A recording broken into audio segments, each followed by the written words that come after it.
Hello and welcome to Westminster Watch with me, Nick de Bois. Winston Churchill coined the phrase the special relationship some 80 years ago, and it remains a cornerstone of British foreign policy. With the post-war international order undergoing seismic shifts and political polar opposites potentially occupying number 10 and the White House, many are predicting fractures in the special relationship could start to appear. So how special is the special relationship, really? A racist, Ku Klux Klan, woman-hating, Nazi-sympathising sociopath. Those are just some of the ways Britain's new Foreign Secretary has described the potential next President of the United States. David Lammy has since rode back on his comments made a few years ago and is now touting his personal friendship with Trump's vice presidential pick, J.D. Vance, as a route to finding common ground. Prime Minister Keir Starmer was in the Oval Office just days after his election, claiming that the UK-US relations were stronger than ever.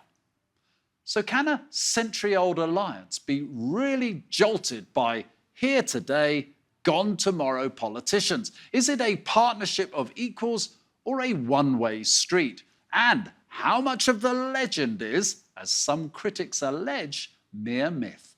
Our reporter, Tom Sullivan, takes a look back at the history of that most special of relationships. Two great democracies resolved on victory. Like any relationship, the one between Britain and the United States has had its ups and downs.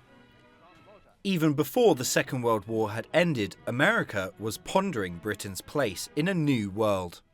Never underestimate the difficulty an Englishman faces in adjusting to a secondary role after so long seeing leadership as a national right. Entering the war as an alliance of two great and equally powerful nations, by the end, Britain and its dwindling empire would indeed be reduced to a secondary role. If my father had been American and my mother British, instead of the other way around, I might have got here on my own. Britain's objections over dividing up Palestine were ignored, while Washington pushed for London to let go of its colonies to weaken the USSR's appeal as an anti-imperialist force. After a last-ditch attempt at flexing its colonial muscles over the Suez Canal ended in disaster, Britain takes military precautions while seeking international agreement on the Suez Canal at the conference table. Westminster would never again act against US wishes, and the Americans made it clear that they saw Britain's role as a linchpin between the two sides of the pond. The attempt to play a separate power role apart from Europe, based on a special relationship with the US, based on being head of a Commonwealth, which has no unity or strength, that role is about played out. After a couple of frosty decades, a thaw in relations came when two political soulmates rose to power at the same time. The message I've brought across the Atlantic is that we in Britain stand with you. America's successes will be our successes. Your problems will be our problems. And when you look for friends, we will be there. Another transatlantic love affair blossomed between George W. Bush and Tony Blair. Blair's Britain broke from the rest of Europe and became the junior partner in America's war on terror, leading to accusations of being a US poodle. Into the 2010s, and Barack Obama's relationship with David Cameron was less straightforward. When crisis struck, it was Berlin, not London, who Obama would call, writing in his memoir that he and Cameron butted heads on international issues. Another frayed partnership came in the form of Donald Trump and Theresa May, who kicked off their first meeting with an awkward attempt by the president at hand-holding. Suffice to say that Trump got on better with her successor, who he dubbed somewhat unnaturally as Britain Trump. Now, Boris Johnson. Good man. He's tough and he's smart. they're saying Britain Trump. They call him Britain Trump, and people are saying that's a good thing, that they like me over there. Boris Johnson, not one to let ideology get in the way of politics, had no problem embracing Joe Biden. Mr. Prime Minister, congratulations. What a hell of a victory. But Britain now has a Labour government, and if Donald Trump returns to the presidency, the strength of the special relationship could be tested to its limit. And joining me now to discuss this is the political commentator Theo Usherwood. Theo, welcome to Westminster Watch. Let's just look at it from a Brit's point of view. Do you think the special relationship actually exists now? Well, look, just to go back to where it was formed, and it was between Ronald Reagan and Margaret Thatcher. And it was a concept that came out during the end, as we got towards the end of the Cold War in the 1980s, going through to the 1990s. And it's existed, and there have been tensions, but it has existed ever since then to varying degrees, Nick. Now, of course, there is a problem potentially looking ahead to a Donald Trump presidency, because he doesn't necessarily see Keir Starmer, our new Prime Minister, as being a natural ally. Keir Starmer has come into office, he's been in office now just under a month, and he's very much looking towards the European Union, for Britain to have a much closer relationship with Brussels. He's looking towards NATO. Of course, we have the war in Ukraine, which is continuing, and there is potentially the prospect of a fallout between Keir Starmer, number 10, and a Donald Trump White House, because is Donald Trump going to continue to support Ukraine given his views towards, his more sympathetic views towards Vladimir Putin's How much Kremlin? of the relationship, the special relationship, which of course goes very much into sharing of intelligence at unique levels and so forth, way beyond, but how much of it depends on the personal relationship between leaders? We could go back to Churchill and Roosevelt and all those good relationships they've had. But, you know, Theresa May, Donald Trump, bit of an uncomfortable relationship there. But would you say the special relationship survived that? So why couldn't Keir Starmer? Yes, and I think you know, Starmer and Joe Biden have been very, you know, we had that phone call, or part of that phone call, when Keir Starmer became Prime Minister, and he spoke to Joe Biden on Air Force One, and it was very much about trying to show that Starmer was trying to reinvigorate the special relationship. But it's not just about personalities. The special relationship exists in a world where the West is top dog. You have America as the world's policeman and Britain as the closest ally of the world's policeman, with that bridge between the US and Europe, providing that support between the two. And that's the axis in which it exists. The world is changing. There's no denying it. You might not like it, you might not support it, but the world is changing. We're seeing a much stronger Russia. We're seeing the conflict in the Middle East. And there are questions about how does Britain fit in now with the United States, especially if we end up with this situation with a Trump presidency. I think from Keir Starmer's point of view, it will be business as usual if Kamala Harris wins the presidency. But is in business, November. sorry to interrupt you, but is business as usual actually any good? We got nowhere with the trade deal, even with Donald Trump. We got absolutely nowhere with Joe Biden, who seems to love Quite the Ireland opposite. more than Than he loves Britain. So again, is it now simply just a transactional relationship? And do we get anything out of it?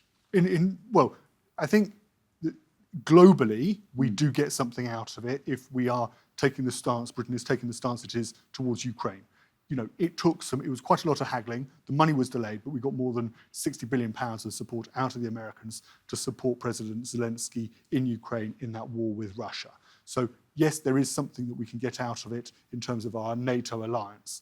But in terms of a trade deal with the US, that's been shelved because, of course, of Joe Biden's Irish heritage. And he always was very clear that he saw Brexit as a threat to peace in Northern Ireland, and it wasn't something that he was prepared to support in any way. And that suits Keir Starmer, as he's now looking towards the European Union with closer ties with Brussels to try and improve trade between... So you're more optimistic with, if you like, a Kamala Harris presidency and Keir Starmer. It's not for me to be optimistic or pessimistic. I'm just saying that I think within number 10 and within the Foreign Office as well, especially when you look at the comments that, say, David Lammy made in opposition about Donald Trump being a neo-Nazi sympathising sociopath, that it would suit Keir Starmer and his team for Joe Biden's successor, Kamala Harris, the Democrats, to win the presidency in November. It becomes much trickier if Donald Trump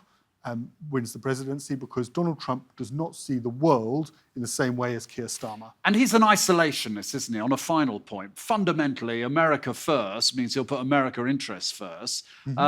That doesn't speak well for a special relationship to coexist beyond in a Donald Trump presidency, does it? Well, it puts it under serious threat, and we know that he doesn't.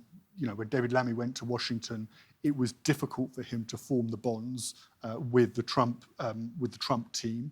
Karen Pierce, our ambassador in Washington, has actually worked quite hard to build relationships with Trump's, with those around Trump. And his new vice president? I should say, vice president-elect. But you saw the comments that J.D. Vance made about Britain and the delicate balance that has to be struck in diplomacy when it comes to dealing with Donald Trump, because it's not just a question that we can, in England, number 10, or in Britain, in Westminster, number 10 can suddenly sit back, or the Foreign Office can sit back and think that if you abandon the relationship, it's all going to be okay.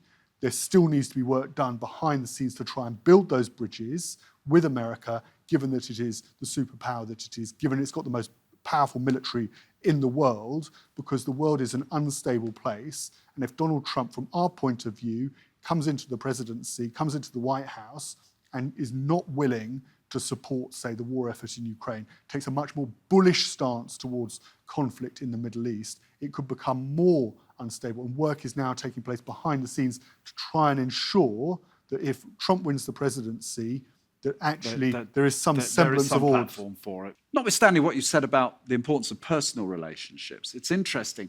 David Lammy, he's trashed Donald Trump, as you've said, but he's worked very hard with Donald Trump's nominee as vice president to build a personal relationship with J.D. Vance, I understand. He's been talking quite warmly about him. Could that make a difference? It could make a difference. Donald Trump Donald Trump especially, he operates in a way that he is prepared to forgive, but you have to have a sort of come to Trump moment and recognise the faults that you have made in order for him to accept you. Going back to the situation in Westminster and the decisions that need to be made by the Foreign Office and by David Lammy and his team, and of course going up to number 10, are they willing to make those conciliatory moves? Keir Starmer has been very cautious about what he said when it comes to Donald Trump. If you look at the criticisms Sadiq Khan, the Mayor of London, has made of Donald Trump, those have significantly quietened down in recent weeks and months. We haven't had such a juxtaposition between the Mayor of London and Donald Trump as we've seen in the past. One thing I'm sure is that the special relationship will be tested once again after the next election. Theo Usherwood, political commentator, thanks very much for joining me here on Westminster Watch. Well, that's what one expert made of where US-UK relations are. But what did the public make of it? We sent our producers out of this office to find out. I think we should be with them. I think it's a very dangerous world, and we're a small country, and we need to be with the big people, or goodness knows what's going to happen to us in the future. It's a worry. We need a superpower. I just think that we need a superpower to be there with us, because I don't think we could do it on our own with just Europe. I think we need somebody else to back us, and they do. I think politically we're just in their pockets, really. We're a big business nation, etc., very money conscious, and that's an Americanism. I feel for sure the US has a great influence on, I would say, entire European politics, and I would personally advocate for a more united European Union rather than a bunch of countries kind of trying to following what are the US. Before, the UK had a much more, a bigger influence in the world, like especially with the colonies and all that stuff. Now I guess like America probably looks more at Russia, China, doesn't look at the UK as much. America don't have any friends. They have only servants and competitors, that's all. So it could look like that United Kingdom, French, Germany is a friend, but personally I don't think that US have any kind of friends relationships. Blindly following American policy like Iraq war and things like that, it's not really a great thing, is it? We think we're going to get along with everybody. We will never, I can't imagine ever having a strained relationship with England ever. I think we've always been allies, and so I wouldn't look at it as like you're the poodle or anything like that. Yeah, So yeah. I think The only time that we ever give you guys a hard time, honestly, is during our 4th of July celebration, which is our Independence Day celebration, and so we always do give you guys a little bit of, we say suck it England a lot, and we wear shirts about how we got a lot of problems, but a king ain't one, so.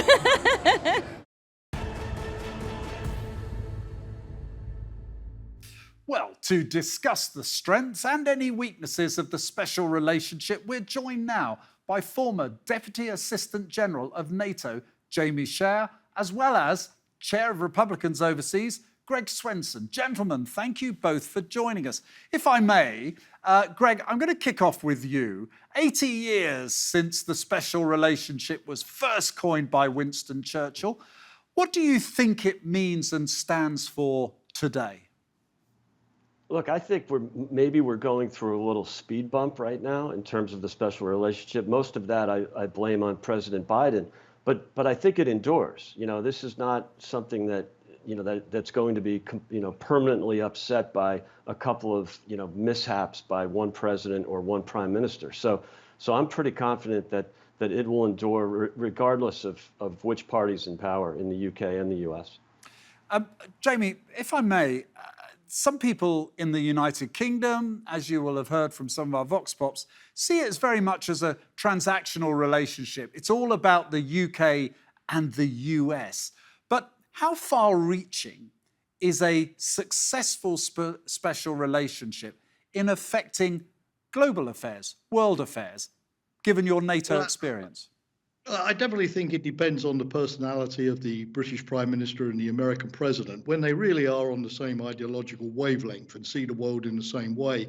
And also when the chemistry is working well between them, then the special relationship really does work. And obviously the key example of that is Ronald Reagan and Margaret Thatcher. Both were fiercely anti-communist, both believed that the Soviet Union was fragile, and they were right about that, and were both fervent believers in the free market and worked very, very well together. Tony Blair, George W. Bush also saw very, very much eye to eye on the threat of international terrorism from al-Qaeda and, of course, the need to bring down Saddam Hussein in Iraq. But sometimes the British Prime Minister and the American President have not seen eye to eye. You think of Harold Wilson a long time ago, admittedly, refusing to get involved in the war in Vietnam, even though President Johnson said he would be happy with a bunch of Scotch bagpipers in terms of a British contribution. But nonetheless, despite the personal chemistry, it does endure because it's very deeply institutionalized. Intelligence sharing, cooperation on nuclear weapons, the fact that the UK is still a permanent member of the UN Security Council, can work with the United States on big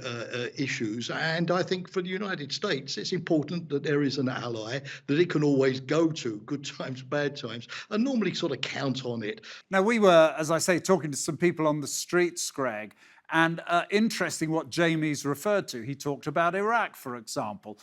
Quite a lot of Brits, not the Americans we spoke to, but quite a lot of the Brits were saying, you know what, this isn't a special relationship. We're the poodle of the United States here. We just do what they say. Iraq, under Tony Blair, when Tony Blair, of course, with George Bush went to war, they don't see any value in it. What do you think? Well, I think Jamie brings up a good point. You know, the British decided not to participate or support us in Vietnam. That's okay. The relationship is naturally always going to favor the U.S., all of the U.S. relationships. You know, the country is just bigger in terms of GDP and military strength than anybody. But I think the U.S. treats the U.K. differently because of that special relationship. You know, there's ups and downs. I think it probably peaked, you know, perhaps starting with Churchill and Roosevelt, of course, but you know, clearly peaked in the 80s with Mrs. Thatcher and Ronald Reagan. And then it's had a few a few speed bumps. I mentioned Biden, sort of, not picking up the phone from Boris during the Afghanistan debacle back in August of 21. A couple of, sort of disrespectful moments. You had a clear bias toward Ireland and the EU, as opposed to the traditional bias toward the UK. So but again, those are just speed bumps. I don't think that permanently alters. And if people in the UK think that they're the smaller partner, well, they probably have a point, but that doesn't mean that the US doesn't really respect and admire the UK, given the histories of the two countries. How, Jamie, we're going to have a test coming up, aren't we? Because with Ukraine, it's been quite interesting. Britain very much took the lead and was an advocate for early intervention and massive support. If Donald Trump wins the presidency, he's got a much more reserved view on the support for Ukraine. Won't that test the special relationship and indeed relationship potentially with NATO? Well, certainly I think it's never been wise for the United Kingdom to depend, as far as its position in the world, its diplomacy, entirely on the United States, even if the US is always going to be the primary partner, precisely because, as Greg says, the UK will always be the junior partner. It's just a matter of power. Secondly, as Greg also pointed out, there are going to be disputes from time to time. Even though Mrs. Thatcher and Ronald Reagan had something of a love affair politically, Thatcher was still outraged when Reagan invaded Grenada, a former British colony, without consulting her. So bumps in the road, most certainly. But as far as the UK is concerned, it's important also to be part of Europe, which is where, of course, the new Labour government wants to take the UK back to. But with that point, Jamie, very important what you said there. Do you think that might strain the relationship, though, if Keir Starmer is looking to Europe and less to America? Well, one of the big arguments that the UK always made for being in the EU was that being in the EU, it would make sure that the EU did not come up with any anti-American policies. There would be no talk of European strategic autonomy or independence from the United States within NATO. NATO would continue to be the key institution. There would be no EU protectionism, shutting out American companies, and no sort of bi-European rules, and so on. And so to some degree, I think from the United States point of view, having the UK in the EU was a big advantage in terms of an open Atlanticist EU, not an inward-looking protectionist EU, which would also maintain that vital transatlantic relationship. And if that's where the Labour Party wants to take Britain back to, I think it's an interesting Washington. But the point about Ukraine is an important one. But then Donald Trump changes his mind on these things, and he is, I believe, open to persuasion, to seeing the other side of the story. Well, let me just test.